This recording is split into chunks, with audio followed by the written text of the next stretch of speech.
Muy buenas tardes, les damos una cordial bienvenida a este que es nuestro segundo conversatorio organizado por Redmat desde nuestra mesa de marketing y ventas y en conjunto con la Asociación de Investigación de Mercado. Como Redmat, con más de 500 mujeres profesionales y empresarias con una trayectoria relevante en la alta dirección, nos motiva y nos inspira a acelerar la transformación de las empresas para el desarrollo de una sociedad sostenible. Esta se funda en la visión de equidad, inclusión, considerando, por cierto, a las mujeres, las comunidades y el medio ambiente. Es en este contexto que hemos invitado a Rodrigo Cáliz, quien nos dará a conocer pricing en tiempos de incertidumbre. Nos adentraremos en la búsqueda de las mejores estrategias de precio con el objetivo de incorporar variables necesarias para la toma de decisiones en un ambiente sumamente cambiante. Estas charlas se expondrán variables transversales y ejemplos que busquen aplicarse a distintos escenarios e industrias para un éxito en una exitosa estrategia de precio.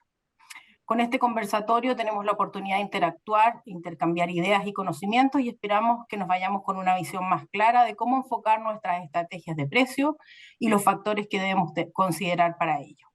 Agradecemos su presencia y esperamos que disfruten de esta enriquecedora conversación.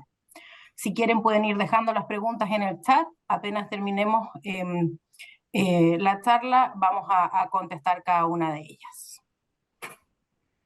Bueno, bienvenido Rodrigo. Les cuento que Rodrigo es ingeniero industrial de la Universidad Industrial de Santander, Colombia, con maestría y doctorado en Ingeniería Industrial y Matemáticas Aplicadas de la Universidad de los Andes de Colombia y Pennsylvania State University, respectivamente. Él lleva más de 20 años liderando áreas de proyectos, cadenas de abastecimiento, analítica, desarrollo de negocios y ventas y gerencia general.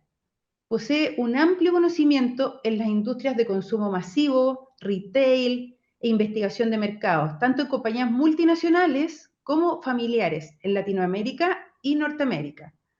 Además, posee una gran experiencia como estratega, operador y consultor de precios durante los últimos 10 años, apoyando a más de 30 compañías en el diseño y la implementación de su estrategia de precios en diferentes canales de venta. Actualmente, Rodrigo es director comercial de Marketing, compañía del grupo Viaciencia, y director del área de pricing para Viaciencia en LATAM y Norteamérica. Así que muchas gracias, Rodrigo, por estar hoy día con nosotras y qué grato tener la oportunidad de escucharte online, ya que entiendo que tienes base actualmente en Canadá. Así que las invitamos a aprovechar esta oportunidad, hagan todas las preguntas que quieran. La idea, como comentó Lore, es que vayan dejando sus preguntas en el chat para que una vez que terminemos la presentación, podamos dar curso a la conversación. Así que los dejo con Rodrigo. Muchas gracias, Edith. Bueno, primero de todo, muchas gracias a Redmat por la invitación. Muy interesante pues poder compartir estas reflexiones, que son reflexiones pues no de pocas compañías. Como mencionaste, yo pertenezco a una compañía, llamamos Viaciencia, una holding de investigación de mercados, donde tenemos un área de pricing y tenemos la fortuna pues de trabajar con diferentes clientes en la región, y lo que quiero contarles hoy son las reflexiones que hemos construido a partir de esas conversaciones con diferentes clientes.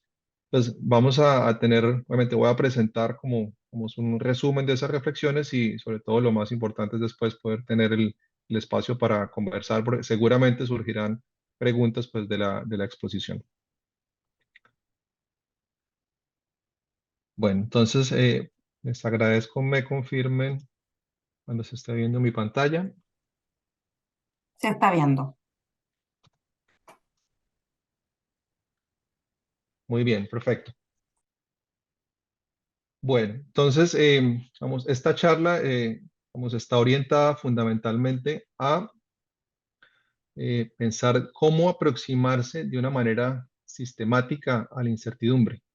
Y esto pensado específicamente de lo que tiene que ver con la estrategia de precios, que es algo pues, muy relevante pues, para todas las compañías, y tanto compañías con ánimo de lucro como compañías pues, sin ánimo de lucro, pero como diría un profesor mío, sin ánimo de pérdida.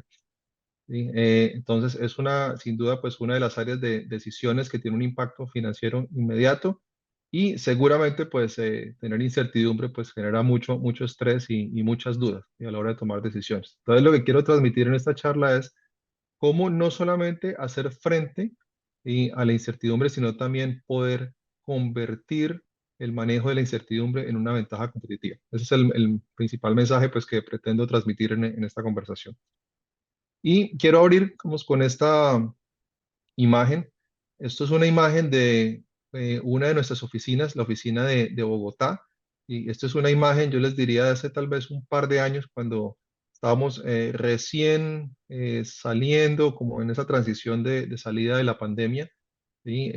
Y lo interesante aquí es que esta oficina había sido pensada pues para albergar más personas y para gente, pues compartir en más espacios, y como ustedes ven pues está vacía a raíz de todos los cambios que trajo la pandemia.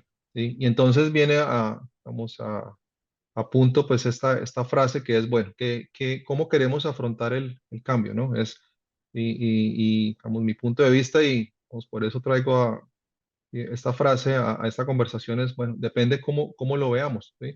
Entonces, el cambio puede ser amenazante o puede ser una gran oportunidad pues de capitalizar, ¿sí? Y de aprender, sobre todo. Entonces, y eso por supuesto aplica en muchos contextos, ¿sí? Y sin duda, ¿sí? La estrategia de precios, ¿sí? Es uno de esos contextos donde definitivamente, ¿sí? Aprender a manejar la incertidumbre puede convertirse en una ventaja competitiva. Y un mensaje importante que quiero dar acá es que convertir los precios en una ventaja competitiva es una decisión.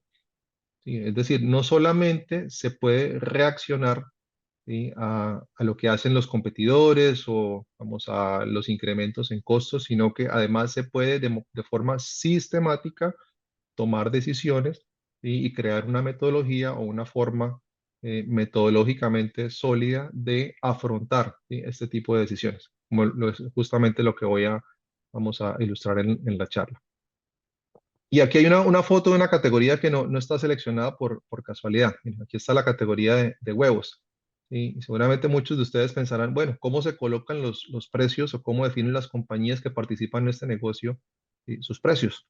¿Sí? Y resulta que la industria de huevos es una industria que tiene fenómenos que seguramente muchas otras industrias asumen, ¿sí? O que tienen vamos, con los que tienen que lidiar en diferentes puntos del tiempo. Estacionalidad, entonces en algunas épocas del año hay escasez, en otras hay sobreoferta, muchos competidores o competidores agresivos, competidores a los cuales no necesariamente les interesa el margen en ciertos puntos del tiempo. eh, Tal vez una categoría en ciertos canales con poca diferenciación, ¿sí? Y aún así, ¿sí? Hay ejemplos muy interesantes de cómo en esta categoría hay compañías que han podido, vamos, salir de esa dinámica que luce pues muy difícil, ¿sí? Y tomar decisiones que permiten pues desde los precios generar ventaja competitiva. Entonces, aquí el mensaje es, si se puede hacer en una categoría como los huevos, muy posiblemente se puede hacer en la gran mayoría de industrias, en la gran mayoría de categorías y por supuesto en la gran mayoría de compañías.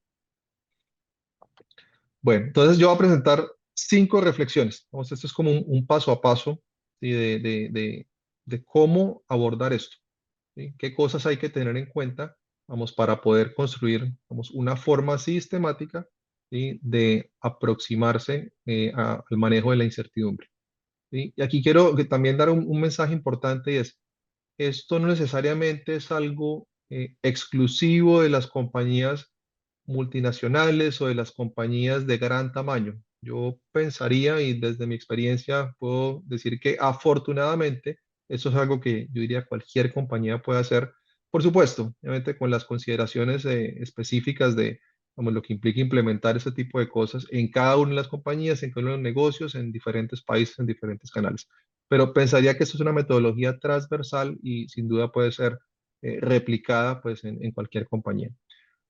Bueno, entonces, primer mensaje, eh, hay que pensar más allá de los márgenes financieros.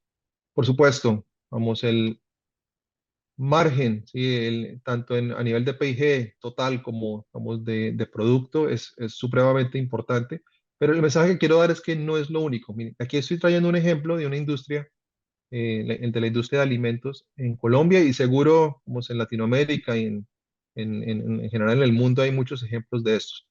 ¿Sí? Donde si ustedes ven en el lado izquierdo de la gráfica hay una serie de competidores, ¿sí? Donde tienen una serie de productos que están en un precio por gramo. ¿Sí? En este caso estamos hablando de valores cercanos a los 30 pesos por gramo.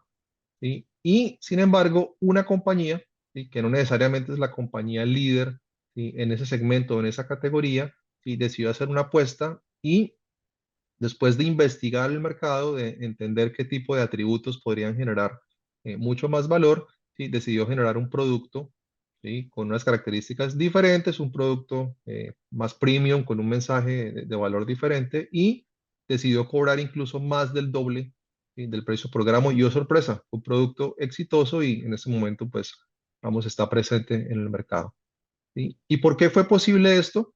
¿Sí? La razón por la que fue posible hacer esto es porque se tomó en cuenta información y que permitía concluir, ¿sí? Que el producto podía funcionar, ¿sí? A ese precio y que por supuesto debe estar mucho más arriba de ese precio mínimo, ¿sí? Pues para poder generar o cumplir unas expectativas financieras.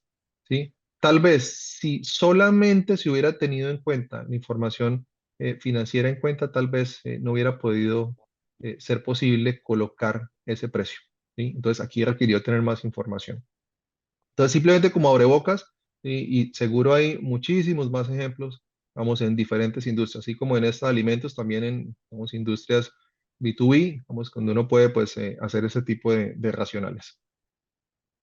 De hecho, vamos, en uno de nuestros vamos, socios es profesor, ha sido profesor por varios años, vamos, de una maestría en mercadeo, donde vamos, se enseña la clase de estrategia de precios y vamos, ha tenido la oportunidad de hacer una encuesta durante varios años, algo así como 12 años, preguntándole a las personas que toman ese curso, que están haciendo la maestría, y que son personas como que pertenecen a diferentes organizaciones de diferentes industrias, em, cómo sus compañías definen los precios.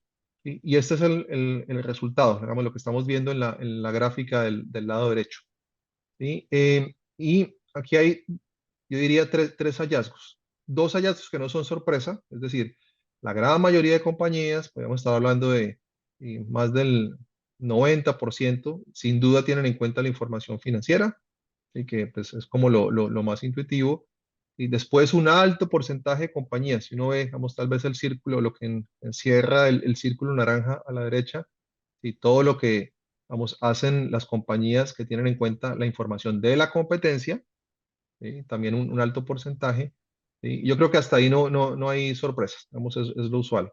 Y lo que sí es sorpresivo y, vamos, muestra una oportunidad, y es, vamos, qué porcentaje de compañías toman en cuenta el valor, que fue lo que permitió a la compañía que veíamos en la diapositiva anterior tomar la decisión de colocar un precio muchísimo mayor. Es decir, ¿cuánto están dispuestos a pagar mis clientes por X, Y o Z producto? ¿Sí? Esa es la pregunta que uno puede responder desde, vamos, teniendo en cuenta el valor. Eso quiere decir que hay una oportunidad muy importante y en la medida en que el valor es incluido y existe la posibilidad de cobrar más por ciertos productos, sin duda, pues hay mucho más margen de maniobra para, vamos a afrontar la incertidumbre. Entonces, primer mensaje importante, vamos, es importante tener en cuenta el balance que existe entre lo financiero, la competencia y el valor. ¿No? Y vienen ese tipo como de, vamos, de encrucijadas, que seguramente las afrontan muchas compañías. Aquí vemos como 12 curvas, y la curva naranja, vamos, la que está un poco más arriba, sobre todo al lado derecho de la gráfica, y es una curva de margen total, como si uno hace las cuentas de cuánto es el margen total de vender, y la curva está un poco más abajo, vamos, como esta que es como el naranja más claro, o un amarillo oscuro, y es la curva de demanda. ¿Sí? Y lo que uno quisiera saber, o el ejercicio de precios típicamente involucra saber, bueno, dónde, vamos, cuál es ese punto de precio, y esto para un producto, pero por supuesto se puede extender para muchos más productos que tal vez implica maximizar ese margen, ¿sí? Sin necesariamente sacrificar demasiado la demanda. Por ejemplo, si uno ve en este caso, en esta gráfica en particular, y ve el punto más a la izquierda donde se cruzan las dos curvas, pareciera que ese es el punto donde, vamos, se logra el mayor margen, ¿sí? Con una demanda, pues, eventualmente, pues, mayor. ¿Sí? Entonces, ese es el tipo como de consideraciones que hay que buscar.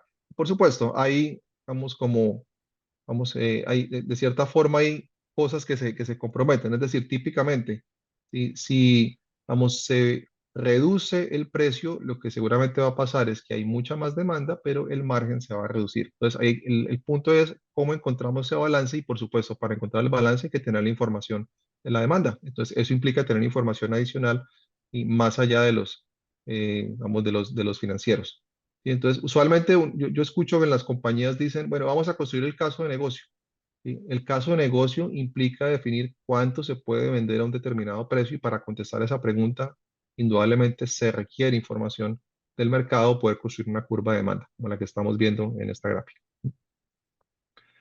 Bueno, entonces creo, primer mensaje, simplemente para recapitular, ¿sí? Balancear, digo, considerar información financiera, número uno, número dos, información de competencia y también información que implique conocer la disposición al pago, que al final es lo que permite, vamos, construir estas curvas de demanda.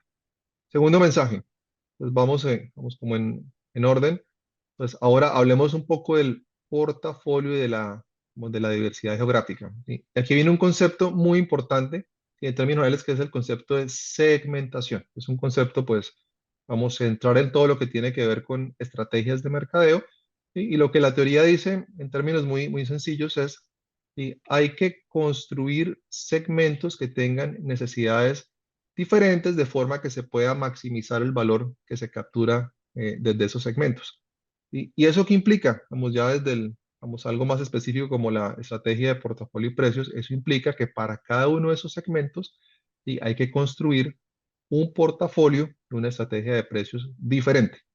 ¿Sí? Entonces, si en mi compañía ¿sí?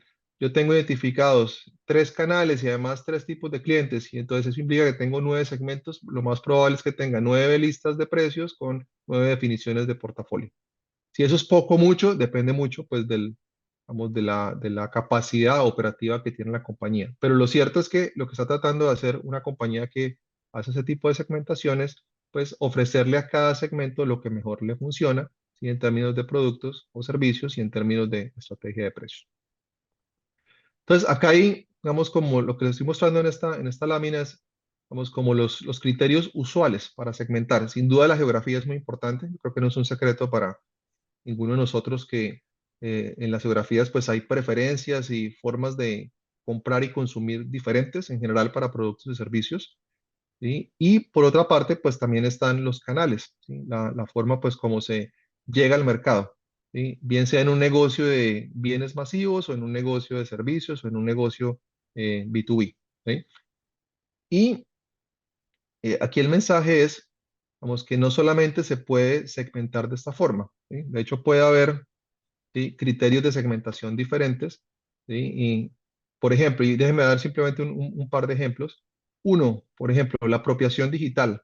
¿Sí? Entonces, no es lo mismo definir ¿sí? la estrategia vamos, de marketing ¿sí? para vamos, un grupo de puntos de venta. Hablamos de una compañía masiva donde sus dueños o los administradores de las tiendas son personas ¿sí? con aptitudes digitales y que manejan su negocio apoyándose en herramientas digitales versus los que no lo hacen. ¿Sí? Ahí posiblemente la estrategia de mercadeo puede ser diferente y también la estrategia de precios puede ser diferente. Entonces, eso es un ejemplo. ¿Sí? Un segundo ejemplo vamos, relacionado a lo que estoy mostrando acá. ¿Sí? Entonces, aquí hay dos conceptos importantes. Misiones de compra, ocasiones de consumo. ¿Sí? Conceptos, por ejemplo, en la industria de consumo masivo, vamos, muy, muy, muy frecuentes, pero que también se pueden extrapolar pues, a otras industrias. Misiones de compra básicamente tiene que ver con, bueno, con qué motivación ¿sí? se va a realizar una determinada compra. ¿Sí? Por ejemplo, una persona puede ir al supermercado ¿sí? a comprar pues, las próximas 2 semanas para su familia o tal vez puede ir a una tienda de conveniencia para comprar ¿sí? algo para la semana. ¿Sí? Y la composición y el tamaño de la compra van a ser diferentes y tal vez las ocasiones en las cuales se van a consumir esos productos pueden ser diferentes también. Y eso perdón, también se puede llevar a la industria de servicios. Y también las motivaciones de compra pueden ser diferentes y eso implica, obviamente, pues pensar en portafolios, estrategias de precios diferentes. ¿Eso cómo se puede reflejar? Aquí voy a mostrar un par de ejemplos. Este es un primer ejemplo introductorio en la industria de bienes de consumo. Y ahora muestro un ejemplo en la industria de servicios. Y aquí lo que quiero, el punto que quiero mostrar es que estos conceptos son transversales, es decir, no solamente estos conceptos aplican y el hecho de poder trabajar sobre la segmentación y poder construir algo que llamamos arquitectura, que ya lo voy a explicar a continuación, ¿sí? Sino también, digamos, no solo en una determinada industria, sino también que eso se puede llevar, ¿sí?, a otras industrias y, por supuesto, pues utilizar eso como el pivote y o vamos, el punto de partida para poder diseñar la estrategia de precios. Entonces, ahora sí, entonces hablo de arquitectura. ¿Qué quiere decir arquitectura de precios? Quiere decir varias cosas. Entonces, uno, ¿qué roles cumplen los productos? Ustedes ven tres como letreros, la parte superior, entrada, frecuencia, upsize. ¿Sí? Estamos hablando básicamente de tres tipos de objetivos diferentes que pueden cumplir los productos. Entonces, tal vez un producto de entrada lo que busca es vencer la resistencia para que alguien consuma la categoría y tiene una transacción, un valor por transacción menor, mientras que, por ejemplo, un producto de upsize tiene una mayor transacción y además está tratando de premiar a esas personas que están dispuestas a comprar más. ¿Sí? Y la buena noticia es que cualquier portafolio de una compañía y también de sus competidores se puede enmarcar en este concepto y después lo que uno puede hacer es empezar a construir ciertos lineamientos. Es decir, bueno, en mi arquitectura, tal vez, por ejemplo, los productos de entrada son productos más rentables, ¿sí?, que lo que tienen puntos de precio más arriba de lo que tienen mis competidores y tal vez en upsize sí puedo hacer un mayor sacrificio porque tengo un poco más de margen de maniobra o viceversa. Entonces aquí viene llamémoslo la personalización de la arquitectura y yo siempre digo y cuando lo hablo con los clientes aquí es donde está la clave para no dejar dinero sobre la mesa, número uno. Y número dos, está la clave para romper ese paradigma de margen o ventas, volumen o margen. Y si una compañía logra hacer esto bien, sin duda puede romper ese paradigma y lograr las dos cosas al tiempo. Es decir, vender más y además eventualmente lograr más margen si rentabiliza los productos correctos. Entonces, eso es importante, vamos, tenerlo en cuenta porque, como digo, es una forma de romper un paradigma que creo que es bastante común en diferentes negocios, en diferentes industrias. Entonces, ¿cómo construir esto? Nuevamente, aquí no pretendo hacer una explicación súper detallada, pero sí darles un poco de sabor, digamos, de cómo se hacen este tipo de cosas. ¿Sí? Y aquí entonces lo que vemos en esta tabla es la posibilidad de cruzar roles de marcas. Entonces, en algunas compañías, vamos, hay varias Hola, Pampita, marcas ¿cómo está ahí? Ah, y chuta. hay diferentes roles de productos. ¿Sí? Y dependiendo del cruce entre los roles de marcas y los roles de productos, es posible obviamente, tener como unos lineamientos para diseñar, ¿sí?, la estrategia de precios. ¿Sí? Por ejemplo, y voy a tomar simplemente dos ejemplos concretos. ¿Sí? Un Entonces, el segundo, primer Roberto, ejemplo que tiene que ver decía. con, perdón, discúlpeme que hay Ahí sí, ahí sí, ahí ruido, sí. no, perdón, creo que había ruido de fondo. Entonces voy a tomar dos vamos, recuadros de esta tabla.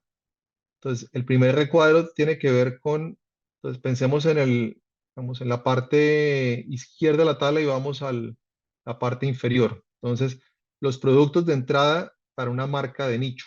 Entonces, ¿eso qué quiere decir? Entonces, en una marca de nicho, que seguramente es una marca de lujo, aspiracional, ¿sí? Los productos de entrada lo que buscan justamente es crear esa sensación de lujo asequible, ¿sí?, bajo el concepto de, vamos, de crear comunidad. Entonces, ustedes ven estas marcas de lujo y tal vez tienen sus grandes tiendas y todas muy bonitas ellas y muy adornadas, que huelen bien, muy iluminadas, con una, vamos, experiencia, estado del arte.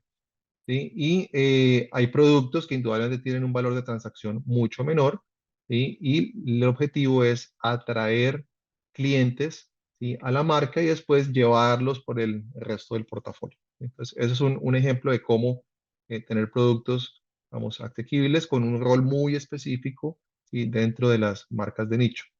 ¿Sí? O si nos vamos al otro extremo de la tabla, en diagonal, ¿sí? Vemos, por ejemplo, productos de marcas low cost, o marcas flankers, ¿sí? Que son marcas direccionalmente económicas, pero, vamos, de todas formas, por ejemplo, es posible tener productos premium. ¿Eso qué quiere decir? Aún en una marca que es más económica que sus competidoras, de todas formas puede haber productos diferentes. Por ejemplo, déjenme darles un caso específico. Uno puede tener una marca, por ejemplo, de galletas, una marca propia en un supermercado, ¿sí? Que tiene entre sus productos productos sin gluten o bajos en azúcar o sin azúcares añadidos o con sabores específicos y que aún siendo parte de una marca que es más económica, de todas formas tienen algo diferente versus el resto de productos de esa marca. Entonces, eso también es posible y ese tipo de estrategias se pueden utilizar para rentabilizar los portafolios, ¿sí? Y hace parte pues de la definición de estrategia de precios. Bueno, y así uno puede empezar a hacer cruces, obviamente pues para poder pues llegar a hacer o a construir ese concepto que menciono como arquitectura. Aquí simplemente para cerrar, dar un ejemplo en la industria de servicios, darles un sabor diferente. Entonces, esto es un ejemplo, a mí me gusta este ejemplo porque creo que nos lleva a todos a pensar en vacaciones y es un ejemplo de hoteles, vamos, vamos, una noche, unas noches, por ejemplo, en Miami. ¿Sí? Y aquí están, si ustedes ven, diferentes marcas, ¿sí? Y tienen diferentes tipos de productos, y en este caso las habitaciones, y con diferentes, pues, precios por noche. ¿Sí? ¿Y qué es interesante acá? Ustedes se van a la parte inferior de la tabla, si uno específicamente piensa en estas dos marcas, South Beach, por ejemplo, y el St. Regis Ball, ¿sí? Los dos hoteles pues más lujosos, ¿sí? Uno puede ver, mire que hay productos de reclutamiento, de acceso, ¿sí? Que son productos de más de $700, incluso hay uno que, pues tiene un precio de más de $1,400 por noche, que por supuesto no es económico comparado pues con, digamos, las otras cadenas de hoteles. ¿Sí? Eso no es económico, pero eventualmente es un producto de acceso, ¿sí? Para esas marcas de lujo. Y si ustedes ven, pues ellos tienen aún muchos más productos y hay incluso teniendo un producto de lujo de $20,000 la noche. ¿Sí? Entonces, aquí hay un ejemplo de cómo una marca de nicho sin duda puede construir vamos, una arquitectura de precios que le permita capturar, vamos, diferentes segmentos con diferentes necesidades y en diferentes puntos de precio. Bueno, muy bien. Entonces, aquí está, aquí creo que el mensaje importante es, eh, se puede generar una arquitectura de portafolio y precios para cada segmento, ¿sí? Definido en el portafolio de clientes, tanto actuales como potenciales, que tiene mi compañía. ¿Sí? Ese es el mensaje central, vamos, de esta segunda parte. Ahora, estas estrategias, vamos, no necesariamente son estáticas, ¿sí? Por supuesto, las listas de precios en las compañías, ¿sí? Se actualizan cada cierto tiempo, pero sin duda también hay que pensar, ¿sí? En lo que tiene que ver con la estacionalidad, ¿sí? Por ejemplo, hay industrias, y aquí esta foto lo indica, la industria de las flores, donde sin duda, pues, vamos, hay unos fenómenos de estacionalidad y seguro hay otras industrias, pues, que, digamos, afrontan este tipo de fenómenos y eso implica generar ese componente dinámico y de flexibilidad en los precios. ¿Cómo se hace eso? Primero, entonces, considerando cada cuánto se debe actualizar esta arquitectura de precios, ¿sí? Típicamente las compañías lo hacen un par de veces al año, pero si, digamos, las condiciones del mercado lo ameritan, sin duda vale la pena hacerlo con más frecuencia. Número uno. Y número dos, otro elemento importante tiene que ver con las promociones. Hay unas industrias donde los descuentos, digamos, los combos, ese tipo de cosas son mucho más relevantes que en otras, ¿sí? Y eso también, la buena noticia es que también se puede aproximar de una forma sistemática, es decir, también se pueden generar roles de promociones y construir cierto tipo de reglas pues para, vamos a afrontar el mercado con esas promociones, que sea algo mucho más proactivo que simplemente reaccionar a lo que hacen mis competidores. Bueno, muy bien. Entonces, ahí terminamos la segunda parte, el segundo mensaje de aprovechar el portafolio y como si la diversidad geográfica. Tercer mensaje importante es, vamos, cómo gestionar el corto plazo. Por supuesto, poder tener la capacidad de, digamos, coloquialmente apagar los incendios sin perder de vista el largo plazo. Entonces, aquí permítame dar dos mensajes. El primer mensaje es entender lo que es temporal y lo transitorio, diferenciarlo de lo que es permanente. Y aquí hay algunos ejemplos. ¿sí? Y esto tiene impacto en la estrategia de precios, ¿sí? Por ejemplo, ¿sí? Uno puede pensar en los costos. Entonces, bueno, hay unos costos logísticos. Entonces, resulta que hay desabastecimiento de ciertas materias primas. Eso implica, vamos, un aumento en los costos y eso eventualmente puede generar incrementos de precio, ¿sí? Pero puede que posiblemente sea transitorio, ¿sí? O tal vez puede que a raíz de una crisis mundial, ¿sí? Los precios han comenzado a subir y ya definitivamente no tienen retorno, entonces se convierte en un fenómeno permanente y sin duda tiene que verse reflejado en la estrategia de precios, ¿sí? Y así uno puede hacer el ejercicio de analizar esto para, vamos, otro tipo de fenómenos, entonces, los sustitutos. Entonces, es algo, ¿sí? Temporal, ¿sí? O puede convertirse en permanente, ¿sí? Vamos, los cambios en los hábitos de consumo. Entonces, es algo transitorio por algo, por circunstancias macroeconómicas, políticas, ¿sí? O empresariales, o tal vez es algo que está ya convirtiéndose en algo más permanente. Bueno, y ni hablar de los fenómenos ya pues, vamos, mucho más profundos, generados por dinámicas en el comercio o en la forma pues de comercializar productos y servicios en ciertas industrias, ciertos canales. Por ejemplo, la conveniencia, la omnicanalidad, que el hecho de poder, vamos, comprar o llevar pasos del proceso de compra en varios canales, eso sin duda tiene un impacto en la estrategia de precios y puede reflejarse en la forma como se comunican los precios y cómo, por supuesto, vamos, se diseñan y se llevan a cabo pues con los clientes. Entonces, es importante, aquí el mensaje es importante hacer este ejercicio para entender qué afecta o qué es lo que debo tener en cuenta desde el punto de vista del, vamos, qué es transitorio y qué es permanente para poder ajustar la estrategia de precios.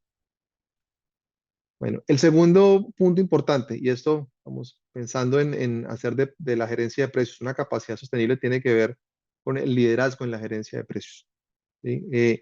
Al igual que muchas otras cosas en las organizaciones, la gerencia de precios o el compromiso con hacer esto bien viene desde la cabeza, desde las directivas de la compañía, empezando por el presidente o el gerente general y por supuesto su equipo pues, de dirección. ¿Sí? Y aquí simplemente estoy resaltando como algo que indica Deloitte en cuanto a cuáles son esas cosas que deben suceder en las organizaciones para que, vamos, las iniciativas de precios se conviertan en una capacidad que genere ventaja competitiva. Pues primero, compromiso con el valor, es decir, ¿sí? En nuestra compañía, sea cual sea la estrategia, así seamos un negocio low cost, ¿sí?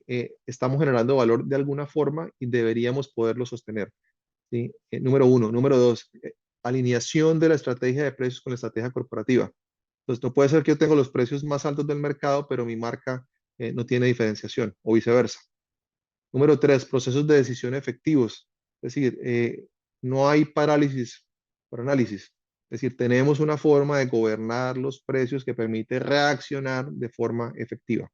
Y número cuatro, incentivos, sobre todo los incentivos comerciales y de los equipos de mercadeo y alineados con la estrategia, que incentiven generar valor, que incentiven construir arquitecturas de precios sanas, que incentiven la sostenibilidad, no simplemente la recompensa inmediata y es por cumplir una meta de ventas, vamos, el próximo mes o en los próximos 2 meses. Bueno, muy bien. Entonces, mensaje nuevamente corto versus largo plazo, entender esa diferenciación y, por supuesto, a largo plazo pensar en cómo generar el compromiso, digamos, por generar esas capacidades. Cuarto mensaje, contar por qué valgo. ¿Sí? Entonces, hablando a propósito del valor. Entonces, esta foto, ¿sí? Corresponde a un experimento de mercado. Si recuerdan, hace unos minutos hablé de, vamos, de poder estudiar la disposición al pago. Bueno, esto es una foto de un experimento estadístico de investigación de mercados en una categoría, en este caso en bebidas lácteas, donde se le pregunta a los consumidores bajo un escenario de compra qué comprarían, ¿sí? Y con unos productos que tienen ciertos atributos. ¿Sí? Y ese es el tipo de cosas que una compañía puede hacer, y esto lo puede hacer tanto en B2C como en B2B, para entender cuál es la sensibilidad a los precios de un cliente, vamos a hablar de cliente en términos generales, ¿sí? A mis productos o a los de mi competencia, número uno. Número dos, entender cuáles de esos atributos de producto son más relevantes en la decisión de precio, es decir, entonces, ¿es más importante la marca que el precio per se? ¿Sí? O, por ejemplo, el empaque es más importante que el sabor, ¿sí? Ese tipo de preguntas se pueden contestar desde este tipo de investigaciones. Número dos. Y número tres, Por supuesto, entender la sensibilidad de los precios. ¿Es mi marca más sensible al alza de precios que las marcas de mis competidores? O por el contrario, no es así, entonces debo adoptar una estrategia diferente. Entonces, al final, investigar el mercado y hacer ese tipo de ejercicios es lo que permite poder entender cuál es la dirección en la cual debo orientar mi estrategia de precios. ¿Sí? Y llevar esa información como insumo a la construcción de lo que mostraba anteriormente bajo el concepto de arquitectura de precios. Bueno, de aquí, por supuesto, hay muchas más cosas para contar. Seguramente pues surgirán preguntas, pero bueno, creo que el mensaje importante es vale la pena medir la sensibilidad de los precios y entender qué valoran mis clientes, tanto de mis productos y como de los potenciales productos de la competencia, y entender sobre eso cómo construir ventaja competitiva. Bueno, y quinto mensaje, vamos ya para irse cerrando. ¿Sí? Trabajo en mi capacidad de pricing. ¿Sí? Entonces, recuerden con lo que inicié la charla. ¿Sí? Esto es una decisión, ¿sí? Y más allá de simplemente resolver una necesidad puntual. Me subieron los costos de materia prima y tengo que hacer algo con los precios mañana o la próxima semana. Es cómo hago de esto una ventaja competitiva y que me permite afrontar mucho mejor la incertidumbre. ¿Sí? Entonces, aquí hay varias cosas que se pueden hacer.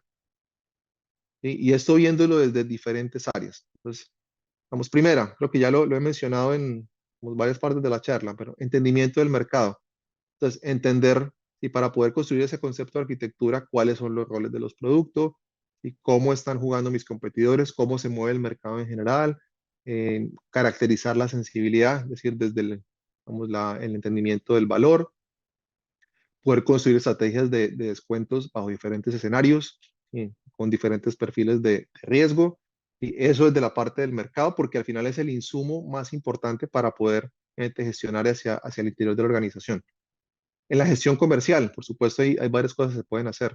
Entender los roles, entonces recuerden lo que hablábamos de los segmentos, los canales, entonces cómo juegan las categorías de los productos en los diferentes canales. Y eso es importante entenderlo. Y puede que en un canal una categoría sea muy importante o sea una generadora de tráfico, pero en otro canal simplemente es un producto, sí, o son productos de conveniencia, por ejemplo. Entonces, eso es importante entenderlo. Generar políticas de precios transversales a los canales, es decir, que haya consistencia en los canales, porque si hay algo que rápidamente se detecta por parte de los clientes son inconsistencias en la estrategia de precios. ¿Sí? Y por supuesto vienen las dinámicas de negociación, ¿sí? Relacionadas pues con entender las condiciones de mercado y buscar acuerdos pues sostenibles con los clientes, ¿sí? Que no ni para un lado ni para el otro, es decir, acuerdos pues en puntos medios. Después viene la parte de la gestión operativa, entonces todo lo que implica planear demanda, y planear inventarios, y no solo inventarios en el caso de industrias de productos, también en el caso de servicios, todo lo que implica inventarios de insumos, todo lo que implique gestión colaborativa de compras. Ahí hay unas oportunidades de ahorro importantes. En la medida en que la información de planeación de la demanda si se construye teniendo en cuenta si la sensibilidad de los precios y hay menos incertidumbre, número uno, y número dos, como consecuencia se puede planear mucho mejor la cadena de abastecimiento, ¿sí? Y eso sin duda genera ahorros, ¿sí? Tanto en el corto como en el mediano y largo plazo. Y cuatro, gestión financiera, es decir, seguimiento desde el punto de vista financiero, KPIs. Entonces, ventas, mix de ventas, márgenes, y hay una cantidad de posibilidades, márgenes de contribución, márgenes netos, EBITDA o EBIT, bueno, en fin, vamos, hay una serie de indicadores sobre los cuales se puede hacer seguimiento a diferentes niveles, total, categorías, segmento, etcétera. Entonces, por supuesto, implica preparar la información, pero créanme que vale la pena hacerlo porque es lo que genera visibilidad para poder entender el impacto de todo lo que se está haciendo.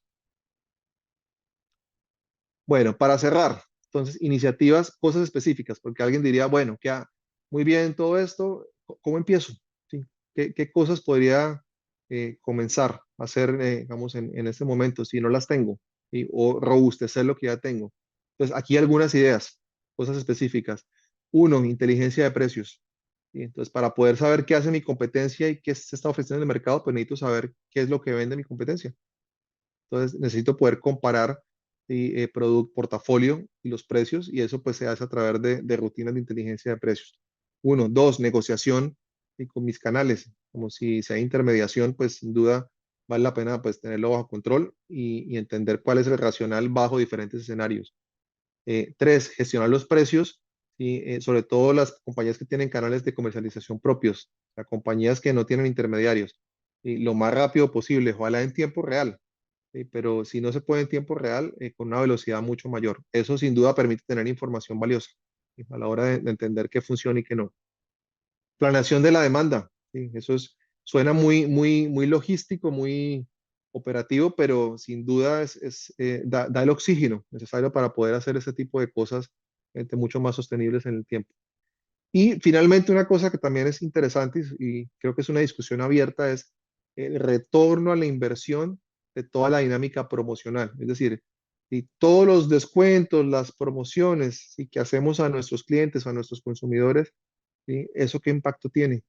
¿Está funcionando o no está funcionando? Es la pregunta que creo que nos hacemos muchos, ¿sí? Y eso se puede contestar a diferentes niveles. ¿Funciona a nivel general? ¿Funcionan este tipo de promociones o estas no funcionan? Más bien invierto el dinero en hacer este tipo de cosas, etcétera. Ese análisis vale la pena hacerlo y hace parte sin duda de una gestión efectiva de precios. Bueno, y todo esto tiene un factor común, y ya para cerrar. ¿Sí? Implica que entiendo, es decir, tiene que haber entendimiento, conocimiento de mis marcas, mi marca o mis marcas, si tengo obviamente un negocio de varias marcas, de mis clientes o consumidores y de mis canales de comercialización y tengo intermediarios. Bueno, y eso es, entonces, ahí están como las cinco cosas, ¿sí? Que creo pues que se pueden hacer para, vamos a aproximarse sistemáticamente, vamos al manejo de precios, dirían en general. Por supuesto, cuando hay momentos de incertidumbre, pues esto ayuda muchísimo más porque pues da muchas más herramientas, ¿no? Para enfrentarse de una forma pues mucho más proactiva.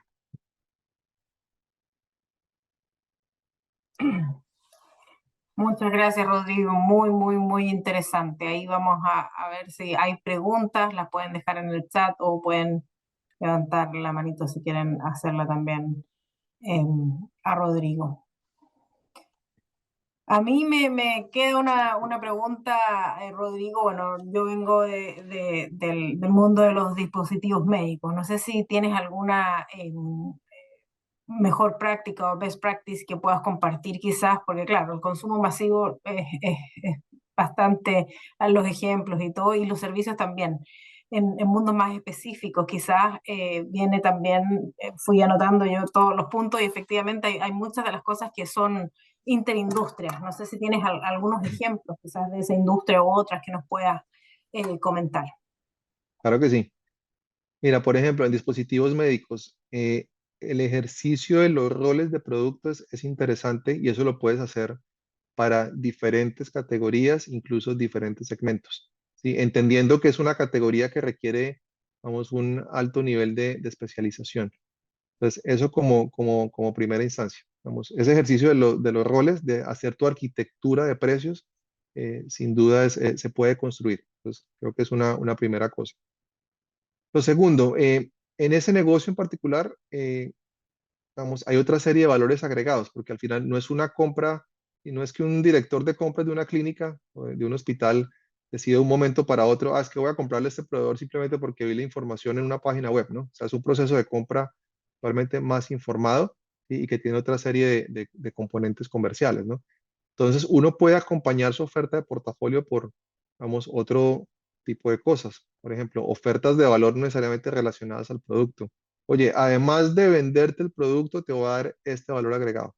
¿Sí? Te voy a poner un consultor y que te ayuda a gestionar tus inventarios. ¿Sí? O te voy a dar para tus médicos una capacitación, ¿sí? Que, vamos, de cómo utilizar el dispositivo y además o, vamos, como tipos de medicamentos o tendencias en el mundo, etcétera, etcétera, etcétera. Entonces, ahí hay una posibilidad interesante de, vamos, combinar valores agregados en la definición del portafolio y quitarle un poco, tal vez, de incertidumbre a la estrategia de precios. ¿Sí? Otra cosa, por ejemplo, en esa industria, en diferentes canales, sin duda requiere, pues, racionales diferentes. No es lo mismo venderle a un hospital público que a una clínica privada, ¿no? Y ahí tienes condiciones vamos, de negociación, de pago diferentes, y eso implica, sin duda, pues tener en cuenta vamos, lineamientos de precio diferentes.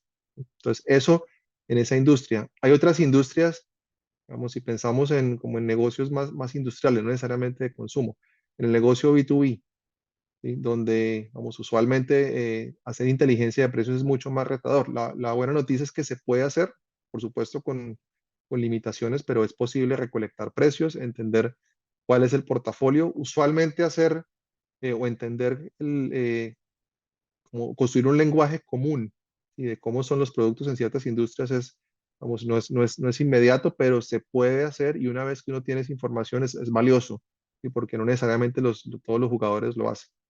¿Sí? Vamos, eso en ese tipo de industrias. Y después hacer el ejercicio de arquitectura. Yo diría que cualquier compañía tenga o no información de mercado puede hacer su ejercicio de arquitectura y decir, bueno, a ver, ¿cuáles son mis productos de menor desembolso? ¿Cuáles son los que más venden? ¿Cuáles son vamos, mis upsize? Entonces, los combos, las promociones que le doy a mis clientes, ¿cuáles son los premium? ¿Sí? Esos productos premium, vamos, que nadie más tiene o sobre los cuales, pues, tengo márgenes diferentes. Cualquier compañía lo puede hacer, ¿sí? Sin necesidad, pues, de tener más información pues, más allá de lo que venden, ¿no? De su portafolio y de sus precios. No sé si con eso Sí, no, contesto la clarísimo. pregunta. Súper. Me- Muchas gracias, Rodrigo.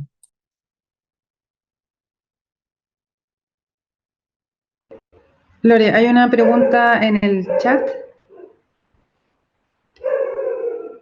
¿Qué tipo de Sí, mejoras prácticas hay en una gerencia de precios?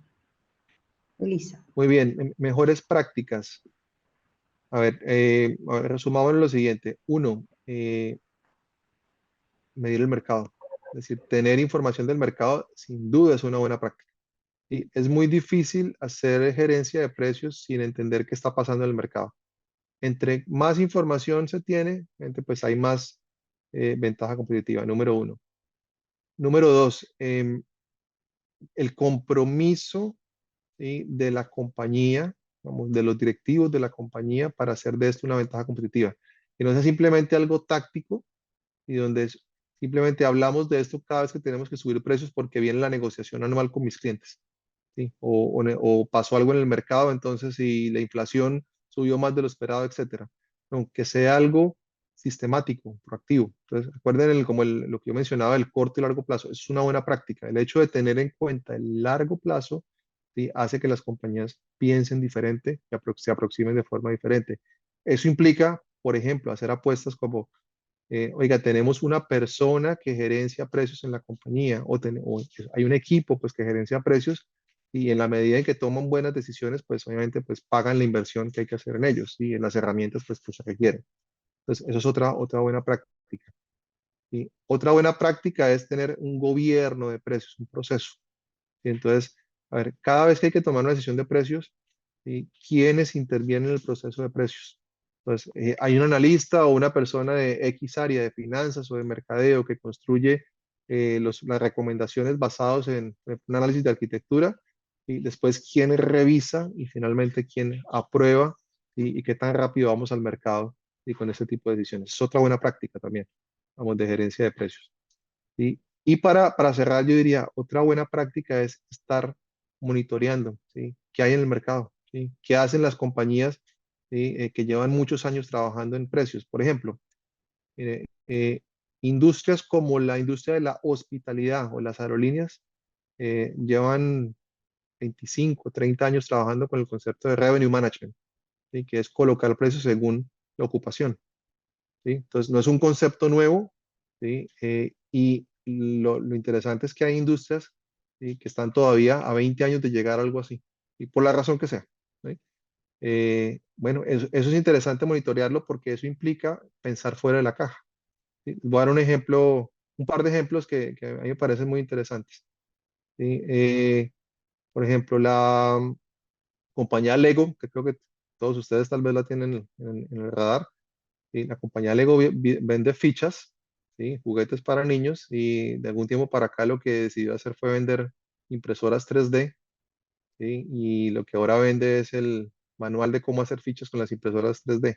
Bueno, cambió el modelo de negocio, ¿sí? Y la estrategia de precios es diferente, ¿sí? Versus simplemente con hacer pues precios para unas cajas de fichas, ¿sí? Eso es un caso, ¿sí? O, por ejemplo, pensar en una compañía que en vez de cobrar por unidad, entonces nosotros fabricamos entonces piezas de ferretería o fabricamos bebidas lácteas y siempre cobramos por unidad y le ponemos un margen y bueno, lo que hace todo el mundo, ¿sí? Bueno, tal vez, ¿qué tal si pensamos en un modelo de suscripción? Entonces, genero información, cobro por la información y regalo el producto, ¿sí? Entonces, miren, empiezan esas conversaciones de otros modelos de precios y que permiten salir de la caja, ¿sí? Y desmarcarse de la competencia, ¿sí? Entonces, si uno tiene el radar qué compañías están haciendo esto, sin duda tiene ideas para pensar en cosas innovadoras, ¿sí? Y aprovechar la estrategia de precios para capitalizarlas.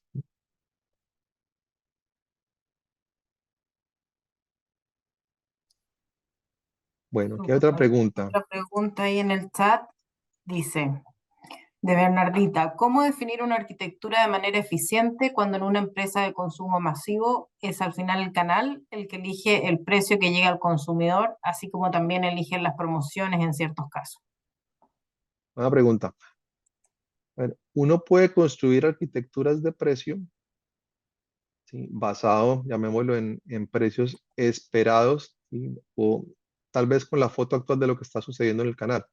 ¿Sí? En el consumo masivo, la buena noticia, y que no necesariamente sucede en todas las industrias, es que los precios son públicos. Es decir, yo puedo ir a un supermercado o una tienda en general, ¿sí? Tomar los productos y recolectar los precios. ¿Sí? Eso, por ejemplo, en B2B es muy difícil, ¿sí? O no siempre es fácil, pero en consumo masivo sí lo puedo hacer, ¿sí? Y lo bueno es que tengo como esa foto, ¿sí? De cómo están los precios en el mercado y teniendo eso puedo construir, ¿sí? Una arquitectura de precios pensando en cambios que se pueden realizar, número uno. Número dos, puedo ir hacia atrás y tratando de reconstruir lo que podríamos llamar la cadena de valor. Es decir, si estas son las condiciones comerciales actuales, ¿sí? Eso implicaría que yo para que mi producto esté a ese precio en el mercado, tengo que venderle a mi intermediario, mi retailer o, vamos, o la tienda de barrio o de la tienda de conveniencia a este precio, ¿sí? Y vamos, sobre eso, pues entonces tener claro cuáles son mis precios de lista y eventualmente generar cierto tipo de reglas promocionales. Y posteriormente, si además cuento con información de sensibilidad de precios, ¿sí? Esa información se puede usar para negociar, ¿sí? Entonces, por ejemplo, a ver, en mi experiencia, y seguramente varios de ustedes lo han vivido, ¿sí? Cuando uno va a negociar con un retailer, usualmente negociar una alza de precios es algo bastante complicado, ¿sí? Porque el retailer siempre tiene miedo de que se caiga la demanda, de que la venta se caiga. Sí, uno puede probar, ¿sí? O al menos generar información más objetiva mediante un estudio de sensibilidad de precios, y que no va a haber un impacto tan grande como el retailer espera en la demanda. Y sin duda tiene argumentos para, vamos, poder sugerir una estrategia de precios, ¿sí? Y hacer que, vamos, obviamente los precios que uno espera para que tenga sentido el negocio se cumplan, ¿sí? Nadie garantiza pues que haya éxito al 100%, pero por lo menos hay más elementos de juicio para, digamos, tener una negociación pues mucho más informada, ¿sí? Entonces, eso en consumo masivo. Por supuesto, cada canal, digamos, tiene consideraciones diferentes, pero digamos, uno puede construir arquitecturas por canal. Y no es lo mismo la arquitectura de canal tradicional, por ejemplo, que canal moderno. Como son arquitecturas completamente diferentes porque satisfacen misiones de compra, como lo mostré en la charla, diferentes, para incluso ocasiones de consumo diferentes. Bueno, no sé si contesté la pregunta. Sí, muchas gracias, Rodrigo. Con gusto.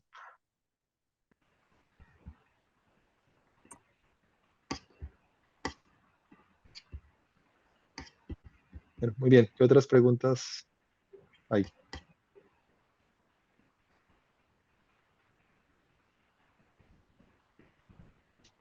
Acá en el chat aparece... Sí, muchas gracias, dice Bernardita, que fue quien hizo la pregunta, Rodrigo. Muy bien. Bueno, yo creo que estamos con las preguntas por hoy. Queremos agradecerte, Rodrigo, por compartir con nosotras tu experiencia en esta interesante jornada y a todos los que participaron y se conectaron hoy por el interés en este tema. Bueno, muchas gracias a todos y que tengan una muy buena noche. Que estén muy bien.